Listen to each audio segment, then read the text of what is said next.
இப்போ வந்து நம்ம மேல நிறைய கடன் சுமை இருக்கு. யாரு ஆட்சிக்கு வந்தா இந்த கடன் சுமை கம்மியாகும்னு நினைக்கிறீங்க? திமுக ஆட்சிக்கு வந்தா இதை கம்மி பண்ணுவாங்கன்னு நினைக்கிறீங்களா?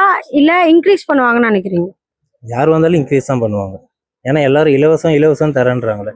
இலவசம் தரேன்றது நம்மளுக்கு இலவசமா தரேன்றாங்க. ஆனா வெளியே போய் கடன் வாங்கி தான் நம்மளுக்கு இலவசமா தராங்க.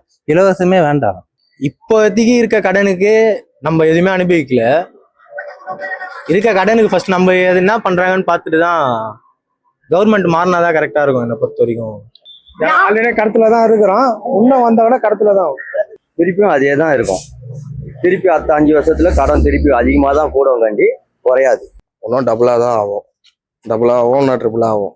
அடுத்தது இன்ப நீதியை கூப்பிட்டு வந்து அவரு இளைஞரணி கூப்பிட்டு உட்கார வச்சுக்குவாங்க. கண்டிப்பா மேலும் ஏற்றி தான் விடுவாங்க. ஏன்னா இருக்கிற கடனே இன்னும் அடைக்கல.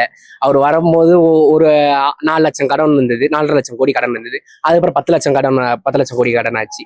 அதுக்கப்புறம் இன்னும் எக்ஸ்ட்ராவா போச்சுன்னா அவருக்கு தான் இதுவாகுமே தவிர, பேர்டன் ஆகுமே தவிர நம்மளுக்கு அதுக்கு மேல இருக்கும். ஏன்னா விலைவாசி ஒரு பக்கம் இருந்து போயிட்டு இருக்கு, இன்னொரு பக்கம் மேல்நாட்டுல நடக்கிற இது எல்லாமே இதுவாக தான் செய்யும் கண்டிப்பா. இப்போ வந்து இன்னும் புதுசா சாராய கடை தான் திறந்து விடுவாங்க. இன்னும் வீட்டிலேயே போய் இப்போ ரோட்ல நடக்கும்போது கஷ்டமா இருக்குல்ல.